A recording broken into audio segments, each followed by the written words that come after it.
I'll go ahead and hand this meeting over to our subject matter expert today. It's Ryan Gleason with the U.S. Chamber to talk to us about PPP loan forgiveness. And I believe that he will be open to taking questions at the end of his presentation. So feel free to either use the chat box, or once he's done, we'll ask people to unmute themselves and ask after his presentation. So you may want to go ahead and switch your view to speaker view, so you'll see Ryan predominantly on your screen. So Ryan, the Zoom is yours.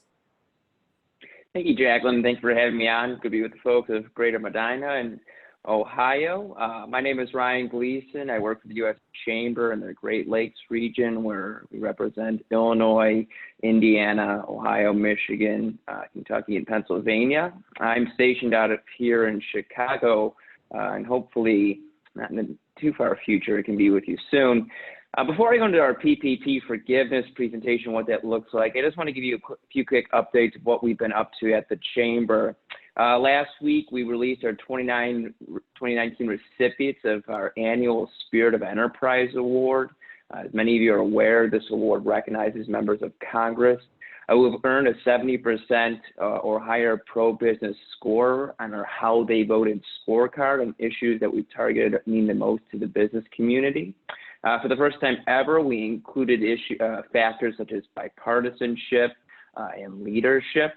Just to put to note, some of the folks from Ohio that won it were Senator Portman, Senator Chabot, Representative Chabot, Representative Winstrip, Representative Latta, Representative Johnson.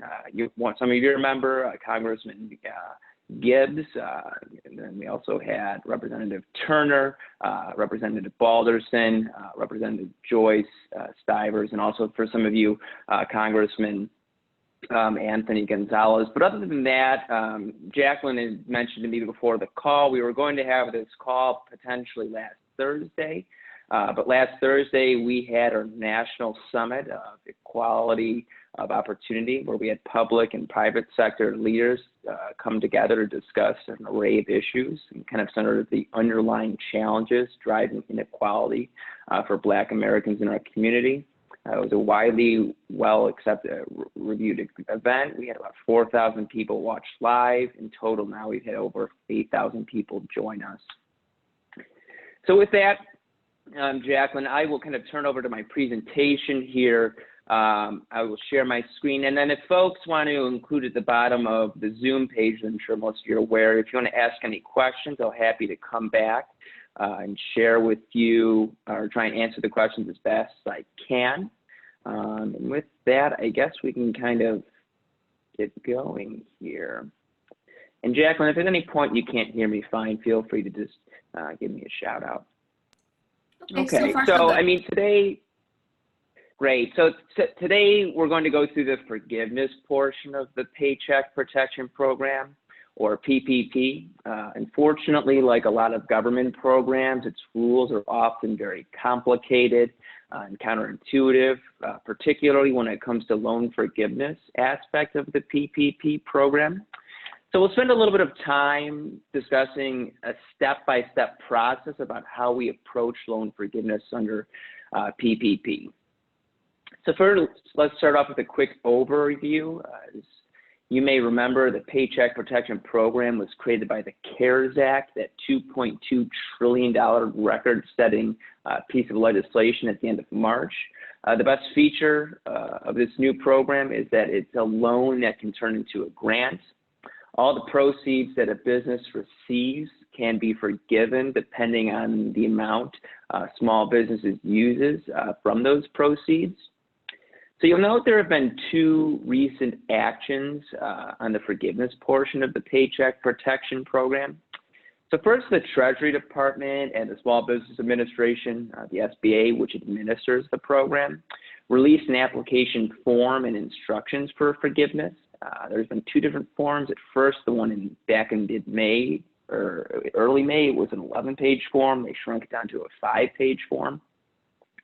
And as a result, that was because on June 5th, the president signed a bipartisan bill that made some changes to the PPP program, known as the Paycheck Program Flexibility Act. in an effort to give businesses more opportunities to maximize their loan forgiveness. So the overview that we're providing today is based on that guidance on the loan application process and reflects the changes made Congress did a couple of weeks ago. Additionally, it's important to remember that the Paycheck Protection Program borrower doesn't go to the SBA, doesn't go to the Treasury for the loan forgiveness. For those of you in the call that received it, you'd go back to your original lender that you worked out with when you received the PPP loan. For many people, that was typically their local bank. Okay, so today we'll go through a couple of questions, kind of the most pertinent questions to it. So how much of your PPP loan can be forgiven? What are the repayment terms for any loan amounts that are not forgiven? And what are the records that you should be keeping track of right now to make the process easier on the back end when you go to apply? So let's start with part one, how much of your loan will be forgiven? We view the loan forgiveness process as a three-step process. The first step is to determine the maximum amount of possible loan forgiveness. It's based on what you, the borrower, spend in the 24 weeks after the loan is made. The second step is to determine how much of that maximum amount of loan forgiveness will be reduced based on certain characteristics within your business, namely the number of employees that you have relative to a reference period and the level of wages that you're paying your employees. And then the third step is a general rule that requires that 60% of your total loan forgiveness amount be dedicated to payroll expenses. So we'll walk through each of these three steps here. Okay, so step one, determining the amount of maximum loan forgiveness. This is a pretty simple part of the process. First, you just simply calculate and keep track of all of your expenses in the available 24 weeks after you receive the loan. Qualifying loan expenses include your payroll expenses plus non-payroll expenses that fall into certain buckets. When you think about payroll expenses, think about the things that you use to calculate your original loan application, both the wages and compensation you pay employees, but also certain benefits. Happy to answer what those are because they kind of fall into vacation, pay time off, etc. The non-payroll expenses include mortgage interest, rent, or lease payments related to your business, as well as utility payments.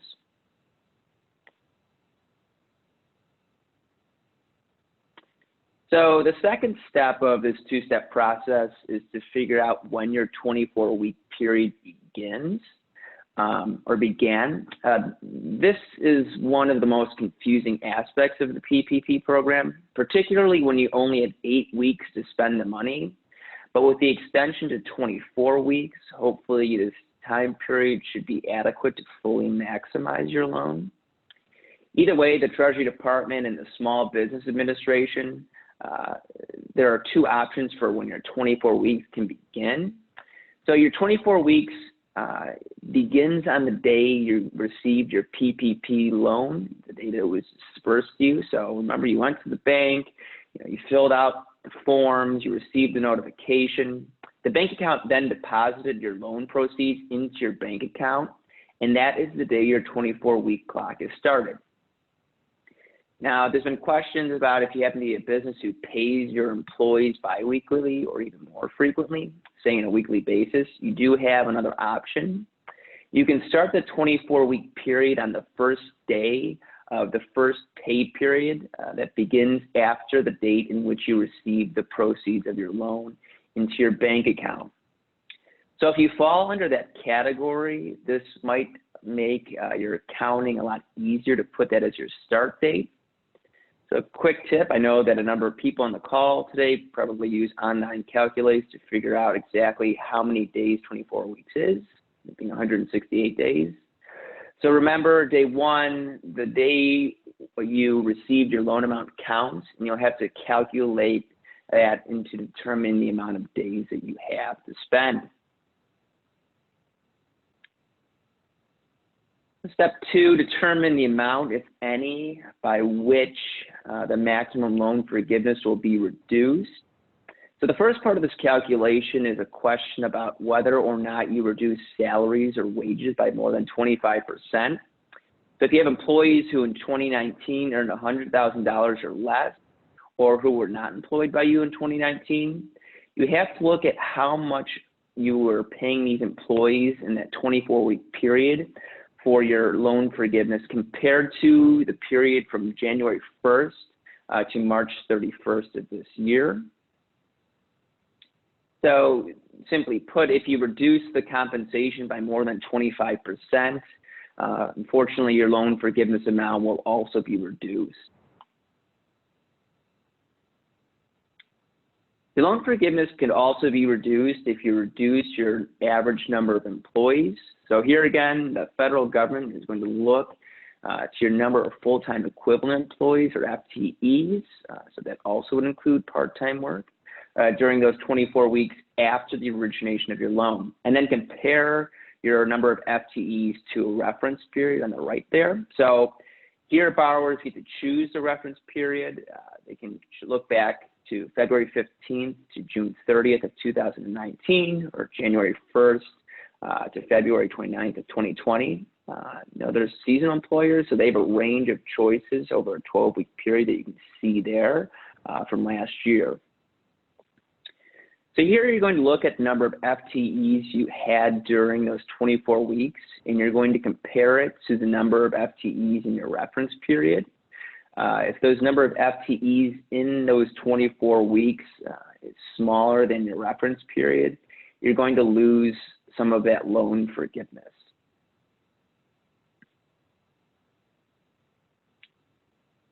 All right, there's a couple of exceptions, however, and these are really important.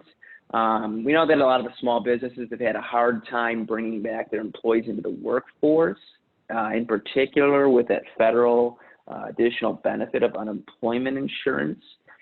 So if you've made a good faith written offer to rehire an employee during that 24-week period and it was rejected by the employee, you will not be penalized.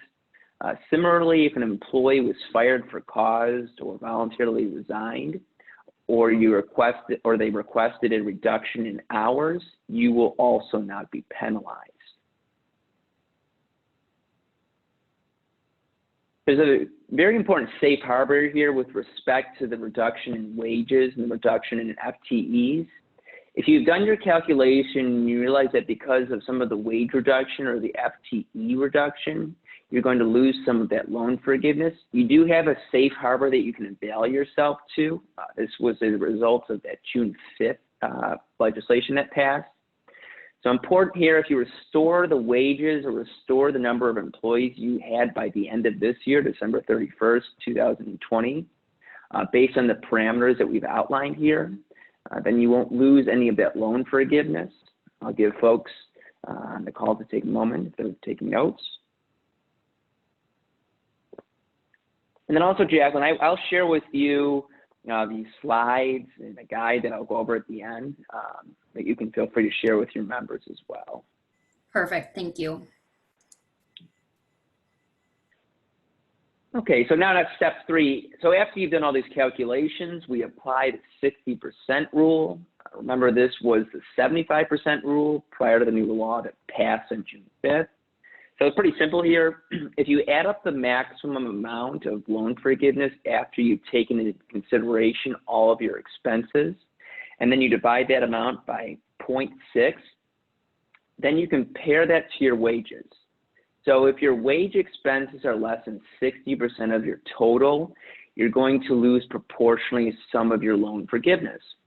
So a simple way to think about this, if your payroll expenses for the 24 weeks equals $60,000, your total loan forgiveness cannot exceed $100,000, with again that rest of that $40,000 going to utilities, lease, or mortgage interest tied to business.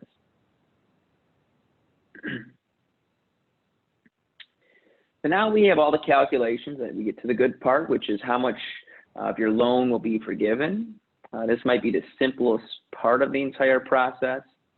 Your loan forgiveness will be the smallest of the following 3 amounts. First, your original PPP loan. We hope that's the case because that means you've gotten your entire loan forgiven.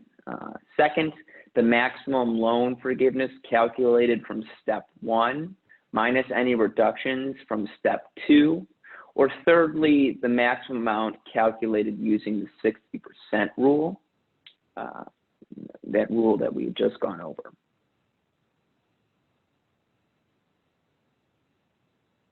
Okay, so now it may turn out you have a loan forgiveness that is less than your original loan amount. What happens then?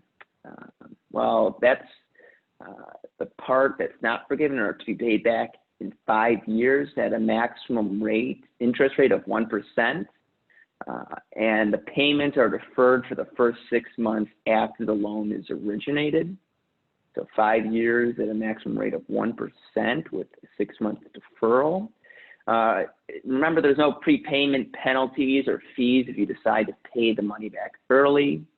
You know, because we've had some individuals on calls say, we don't need the loan, we don't need the whole loan. I'd like to give some all of it back. No penalty, prepayment penalties or fees there as well. Right, so we know the government likes a lot of paperwork, likes lots of records, and there's no exception here with the Paycheck Protection Program, unfortunately. So you're going to be wanting keeping basic documents as you go through this process. You're going to need documents that reflect your payroll expenses, things like bank accounts or third-party payroll services. You're going to be also asked for tax forms or equivalent forms, as you can see there, like your payroll processor that demonstrate the wages that you pay. You'll also want to keep track of those canceled checks in your account statements so that you have plenty of records to justify the number that you submitted for loan forgiveness. And I'll get folks to take a minute to look on here.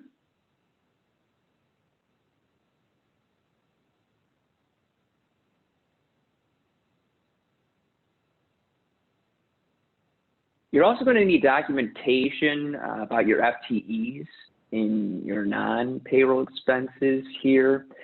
Here, those same forms like your Form 941 will help you document your FTEs.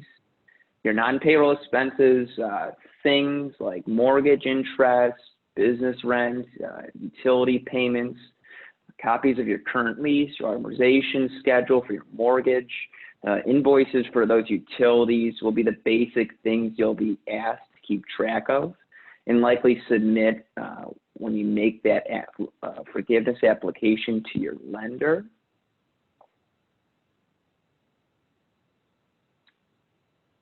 So, you know, us at the Chamber, we're trying to keep you updated on any changes to PPP or other programs to make sure you make the best decisions that'll help your small business. Stay up to date with these programs and any changes on our website. You can download that guide that I alluded to that covers steps that we just talked about for PPP forgiveness at uschamber.com/PPP forgiveness.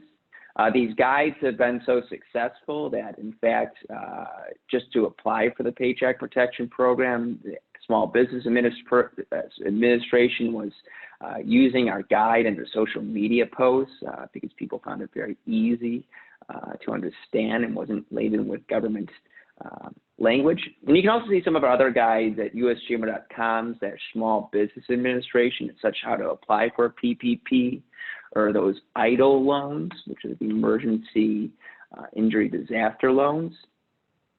And then I guess a couple of more just notes here. So today, Jacqueline, is the last day for the Paycheck Protection Program. To apply for it, there's about $130 billion left. So if you know anyone, if there's anyone on the call that has applied and has not received it, would be encouraged you apply again. We know that a lot of businesses and sort of bar venues and those sort of things have kind of been left out to dry. So there's still $130 billion left in the program, likely to be the case after the application date today passes. So there's legislation out there that folks are considering, in particular, to help the small businesses to perhaps extend the deadline of when folks can use to spend that. and then potentially just to allow individuals that haven't received it to perhaps receive some of that money that's been left over for that. But other than that, with that, Jacqueline, I'm happy to kick it back to you for any questions that perhaps came across the way, and try and answer the best of my ability.